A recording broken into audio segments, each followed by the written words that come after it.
काल देव तुम्हें प्रणाम, हे ज्ञान दीप आगम प्रणाम, हे शांति त्याग के मूर्तिमान शिवपथ पंथी गुरुवर प्रणाम। बोलो पंच परमेष्टि भगवान की, 1008 श्री आदिनाथ भगवान की, अंतिम तीर्थेश भगवान महावीर स्वामी की जय। बोलो आचार्य भगवान गुरुवर श्री विशुद्ध सागर मुनि महाराज की जय। बोलो मुनि श्री सुप्रभ सागर जी महाराज की जय। मुनि श्री प्रणत सागर जी महाराज की, अहिंसा में विश्व धर्म की जय। जैन बंधुओं, समीचीन विकल्पों का सम्यक समाधान, इस कार्यक्रम में मैं आप सभी का स्वागत करता हूँ। YouTube चैनल सुप्रभुवाच की प्रस्तुति समीचीन विकल्पों का सम्यक समाधान। आचार्य भगवान गुरुवर श्री विशुद्ध सागर जी महाराज जी के स्वर्णिम जन्म जयंती महोत्सव के उपलक्ष्य में यह कार्यक्रम का आगाज हुआ था और यह कार्यक्रम दिन ब दिन अपने 4 चांद लगा रहा है। मुनि श्री सुप्रभ सागर जी महाराज एवं मुनि श्री प्रणत सागर जी महाराज के पावन आशीर्वाद से इस कार्यक्रम को दिन ब दिन सब्सक्राइबर बढ़ रहे हैं एवं व्यूज़ भी बढ़ रहे हैं।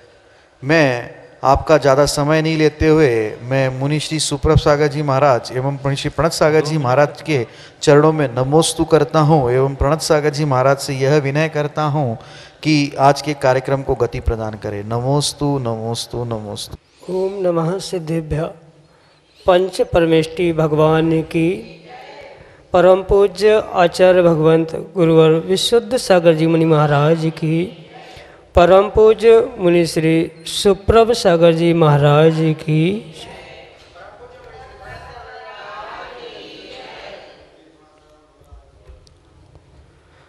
जिन्होंने आत्मा के समीप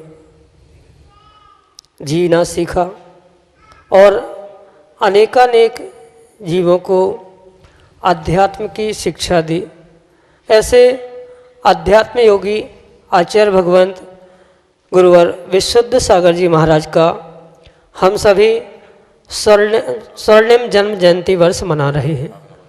और इस स्वर्णिम जन्म जयंती वर्ष की एक अनूठी उपलब्धि हम सबको प्राप्त हुई, जिसका नाम है समीचीन विकल्पों का सम्यक समाधान। एक ऐसा अनूठा उपाय जो हमें आत्मा के समीप ले जाने वाला है, हमारी आत्मा को परमात्मा बनाने का मार्ग प्रशस्त करने वाला है, ऐसा वह सम्यक उपाय समीचीन विकल्पों का सम्यक समाधान हम सभी प्राप्त कर रहे हैं। परम पूज्य आचार्य भगवंत गुरुवर विशुद्ध सागर जी महाराज के मंगल सुभाषित से, उन्हीं के सुयोग्य शिष्य परम पूज्य मुनि श्री सुप्रभ सागर जी महाराज के मुखारबिंदु से देश के विभिन्न अंचलों से अनेकानेक समीचीन विकल्प हमें यहाँ प्रतिदिन प्राप्त हो रहे हैं और परम पूज्य मुनि श्री उनका आगमुक्त विधि से हम सभी को सम्यक समाधान प्रदान कर रहे हैं। प्रारंभ करते हैं आज का सम्यक समाधान। और आज का पहला विकल्प इंदौर मध्य प्रदेश से राहुल जैन परम पूज्य मुनिश्री के चरणों में त्रिकाल त्रिभक्ति पूर्वक कोटि कोटि नमोस्तु निवेदित करते हुए दर्शन की अभिलाषा एवं आशीर्वाद की आकांक्षा के साथ अपना समीचीन विकल्प रख रहे हैं कि महाराज जी, अगर हम किसी भूखे व्यक्ति को, किसी गरीब को या किसी ज़रूरतमंद को खाने की सामग्री देते हैं और यदि वह व्यक्ति उसे रात्रि में खाता है तो हमें दोष लगता है क्या? इसी प्रकार यदि हम उसको पैसे देते हैं और वह पैसे से ऐसी वस्तु खरीदता है जो हमारे जैन धर्म के अनुसार उपयोगी नहीं है तो भी हमें पाप लगेगा क्या? और यदि लगेगा तो दान का सही मार्ग क्या है? सम्यक समाधान के माध्यम से हमारा मार्गदर्शन करने की अनुकंपा करें। नमोस्तु महाराज जी, नमोस्तु। ओम नमः सिद्धम। परम पूज्य आचार्य भगवान गुरुवर विशुद्ध सागर जी महाराज के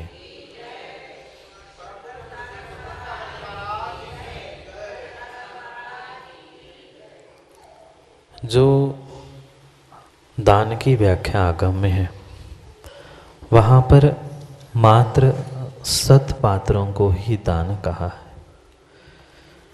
जो सम्यक दृष्टि है वह जघन्य पात्र है, देशव्रति है वह मध्यम पात्र है, और महाव्रति उत्तम पात्र है।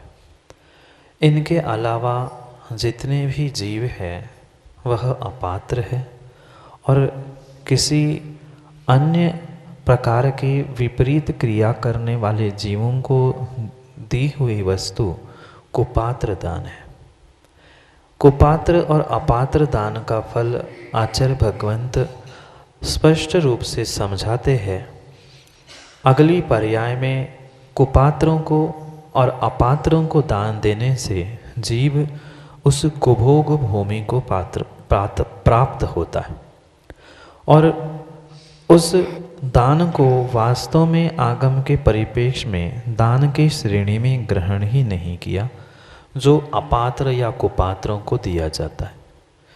इसलिए जो बिना सोचे समझे हम उनको पैसे, रोटी, भोजन आदि जो कुछ भी दे रहे हैं वह आगम के परिप्रेक्ष्य में दान के कोटि में नहीं आता, क्योंकि दान तो आचार्य भगवंतों ने 4 ही प्रकार के बताए हैं: औषध, शास्त्र, अभय और आहार, और वो भी मात्र 3 प्रकार के सदपात्रों को ही देना कहा है।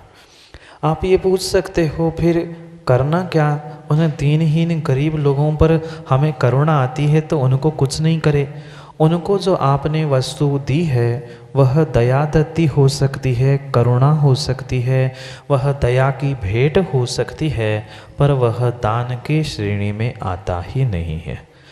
और रही बात उनको देने पर उन्होंने उसका कैसा प्रयोग किया है, वह उसका प्रयोग करने के निमित्त से भी हमें भी आश्रयबंध होगा। जैसे कि आपने विकल्प रखा है कि आपने तो सुबह दिया था और वह रात्रि खा रहा है, या आपने पैसे दे दिए और उसने कुछ अभक्ष सामग्री, मांस, मदिरा आके खरीद कर उसका सेवन किया, तो नियम से आपने उसके लिए अनुमोदना रूप कार्य किया था, कारित रूप कार्य किया था, इसलिए तुम्हें भी उसका वैसा ही आश्रव होगा। यही आगम का वाक्य है। चाहे आप स्वयं करो, दूसरे से कराओ, या करने वाले की अनुमोदना करो, कृत कारित अनुमोदना से फल बराबर मिलेगा। यही आचार्यों का प्रमाण हमारे लिए है। इसलिए जो हमने बिना सोचे समझे उसके लिए पैसे, अन्न आदि जो कुछ भी दिया है, उसका हमें नियम से तदरूप पाप रूप फल मिलेगा ही, उससे हमारा किंचित भी छुटकारा संभव नहीं। आगम के परिप्रेक्ष्य में या आगम में कहीं कथा पड़ी थी, संक्षेप में आपको कह दूं। एक व्यक्ति था, दीनहीन था, भिखारी था। भीख मांगते मांगते एक दिन एक सेठ जी के पास पहुंचा। सेठ जी बहुत धर्मात्मा थे, बहुत देवशास्त्र गुरु के भक्त थे। उनको भी दया आ गई और उन्होंने कुछ पैसे उस व्यक्ति को दे दी। व्यक्ति ने जितनी आवश्यकता थी उस पैसों से उस दिन का भोजन कर लिया, और उसने विचार किया कि पैसे मिल गए हैं, अपन कुछ काम कर लेते हैं। उस पैसों से उसने एक मछली का जाल खरीदा, और मछली के जाल खरीदकर वह प्रतिदिन मछली पकड़ने का, उन्हें बेचने का, खाने का काम उसने प्रारंभ किया। कुछ दिन में वह तो जिसने भीख मांगकर मछली का जाल बनाकर खरीद कर मछली पकड़ने का उद्योग प्रारंभ किया था, वह तो पिछले पुण्य के उदय से वृद्धि को प्राप्त हुआ। और इधर जिस सेठ ने उसे 10-50 रुपये मात्र विवेकहीन होकर भेंट में दिए थे, दया के वशीभूत होकर उसके दिन ब दिन घटते गए, और वह रोड पे आ गया और वह व्यक्ति बड़ा हो गया। कहने का अभिप्राय इतना सा ही है कि जैसे उस सेठ ने बिना सोचे समझे दिया हुआ वह भेंट वस्तु या दी हुई दया रूपी दान उसके लिए पाप रूप में फलित हुआ, जबकि उसका अभिप्राय दया करुणा का था, पर उसके साथ उसके पास विवेक नहीं था, इसलिए उसे पाप का ही आश्रय हुआ था। इसलिए हमने जो उन अपात्रों को कुपात्रों को भी जो दान दे रहे हैं, उन दान को पहले तो आप दान स्वीकार ना करें। अगर भेंट रूप आप दे रहे हो, दया दत्ती समान दत्ती के रूप में कुछ दे भी रहे हो, तो हमारा विवेक बहुत बहुत आवश्यक है। नहीं तो हम क्रिया तो पुण्य की कर रहे हैं पर आश्रव तो पाप का कर रहे हैं। यही आपके लिए सम्यक समाधान। अष्ट मध्य प्रदेश से डॉक्टर मगन जैन, श्रीमती चंदा जैन परम पूज्य मुनिश्री के चरणों में सपरिवार कोटि कोटि नमोस्तु निवेदित करते हुए अपना समीचीन विकल्प रख रहे हैं कि महाराज जी, जैन आगम में चतुर्मुख पूजा या सर्वतोभद्र पूजा का उल्लेख मिलता है।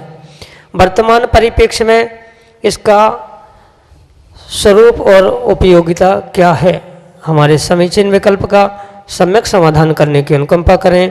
नमोस्तु महाराज जी, नमोस्तु। आगम में जो भगवान की पूजा आदि के निमित्त से श्रावकों की क्रियाएं बताई, उनमें दो प्रकार की व्याख्या की। एक पूजन होती है और एक अर्चना होती। प्रतिदिन जो आप भगवान के मंदिर में सामान्य रूप से थाली में पूजा करते हो, वह अर्चना कहलाती है। और विशेष रूप से मंडल बना के, मंडना बना के आदि विशेष उत्साह के साथ जो पूजन की जाती है, उसका नाम ही वास्तव में पूजन या पूजा।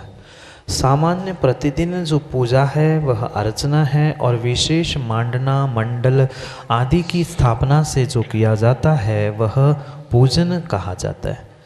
जो सर्वतोभद्र पूजन या चतुर्भुज चतुर्मुख पूजन आदि का उल्लेख आगम में आया है, वह अन्य कुछ नहीं है अपितु समोशरण विधान का ही एक रूप है। जो समोशरण में तीर्थंकर भगवान विराजमान होते हैं तो उनके चतुर्मुख हो जाते हैं, और वह चारों दिशाओं को दिखने वाले, प्रतिबिंबित होने वाले ऐसे तीर्थंकर प्रभु की समोशरण में ही आराधना करना, वह भी विशेष मंडल मांडना और समोशरण आदि लगाकर उसको ही आगम के परिप्रेक्ष्य में सर्वतोभद्र या चतुर्मुख चतुर्भुज पूजा के नाम से उल्लेखित किया गया है।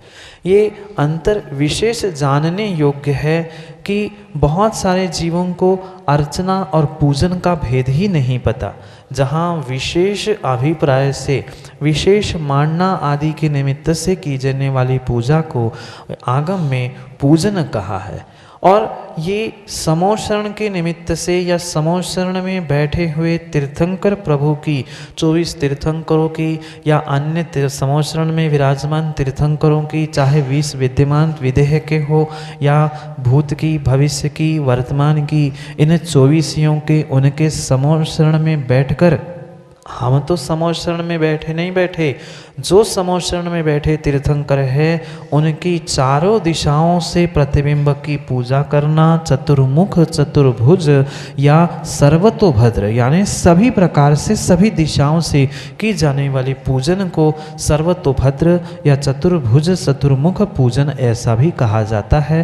संक्षेप में उसे वर्तमान की भाषा में हम समोशरण विधान आदि के भी नाम से कह सकते हैं, और उसमें जो पूजा आदि कवियों ने, आचार्यों ने लिखी है, वही वर्तमान के परिप्रेक्ष्य में सर्वतोभद्र या चतुर्भुज पूजा आदि है।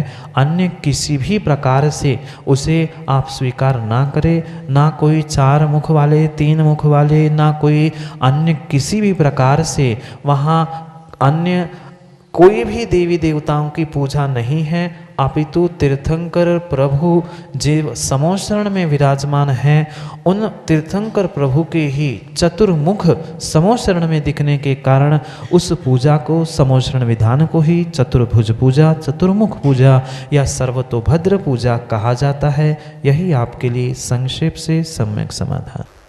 अगला विकल्प उत्तर प्रदेश की राजधानी लखनऊ से श्रीमती उषा जैन परम पूज्य मुनिश्री के चरणों में बारंबार नमोस्तु निवेदित करते हुए अपना प्रश्न रख रहे हैं कि महाराज जी, क्या मुनिराजों के फोटो के आगे अर्घ चढ़ाना चाहिए, दीपक जलाना चाहिए, आरती करना चाहिए या नहीं?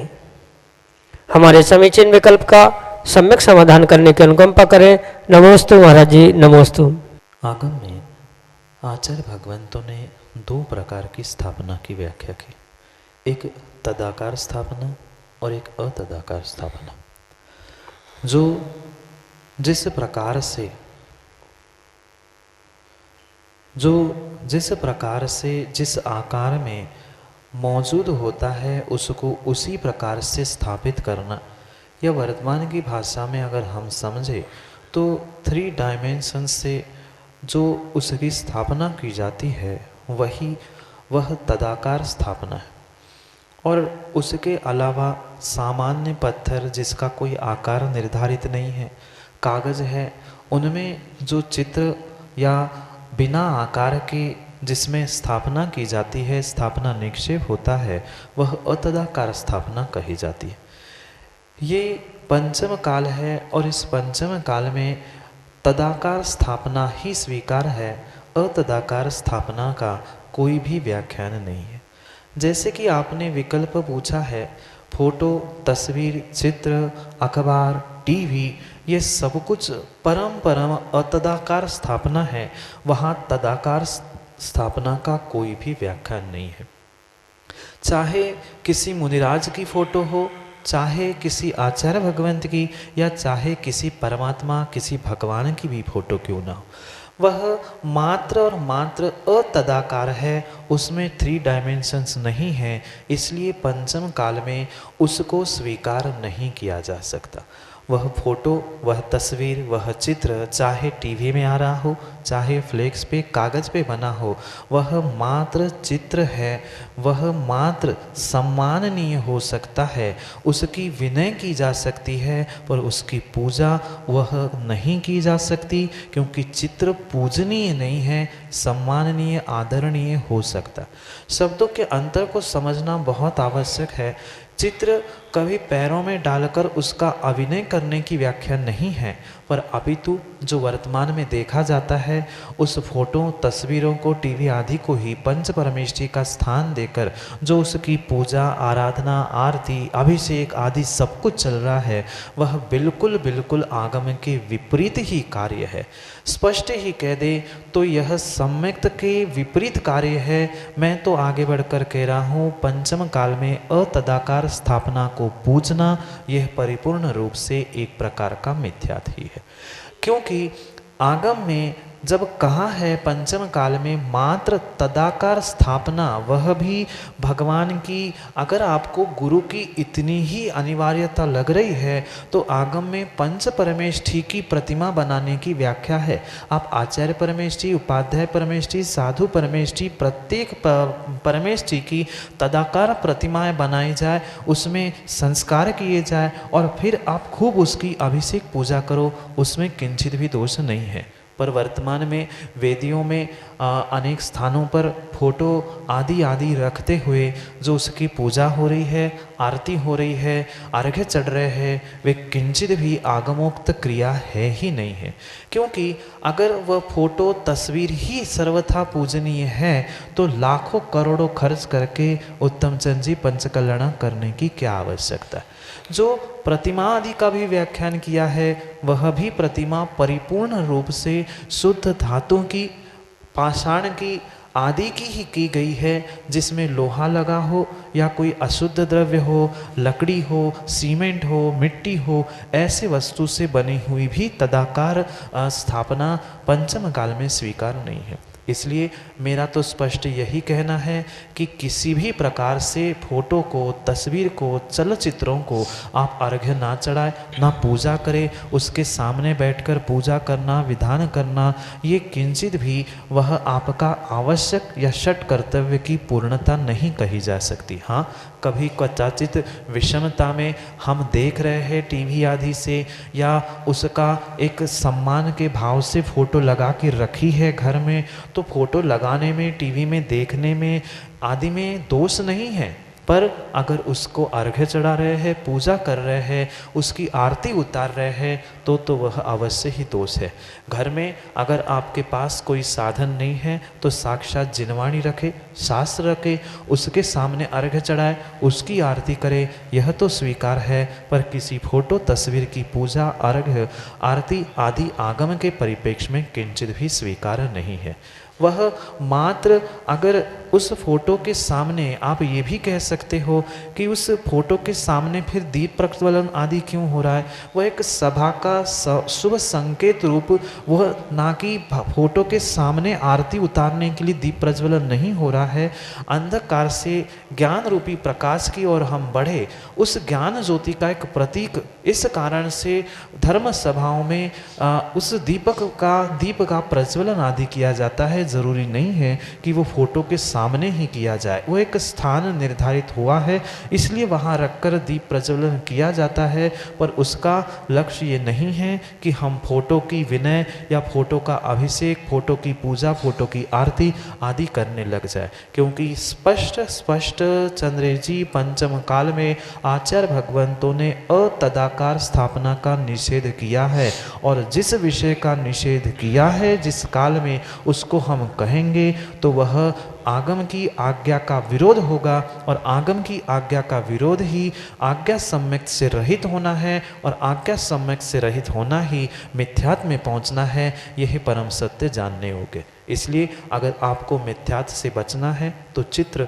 चलचित्र आदि की पूजा, अर्घ्य चढ़ाना, आरती आदि उतारना हमें बंद करनी होगी। क्योंकि अतदाकार स्थापना से ही चित्र, चलचित्र बनते हैं, तदाकार स्थापना रूप वह नहीं है। और तदाकार स्थापना के अलावा सभी का पंचम काल में निषेध है। इसलिए उन फोटो, तस्वीर, चित्र, चलचित्र आदि की अर्घ्य, पूजा, आरती आदि करना आगम के परिप्रेक्ष्य में योग्य नहीं है, अनुकूल नहीं है। फिर आपका जैसा विषय हो, आपकी जैसी परिणति हो, वह ऐसा आप करें, पर आगम के अनुकूल हमारी आज्ञा किंचित भी वह करने की नहीं है। यही आपके लिए सम्यक समाधान।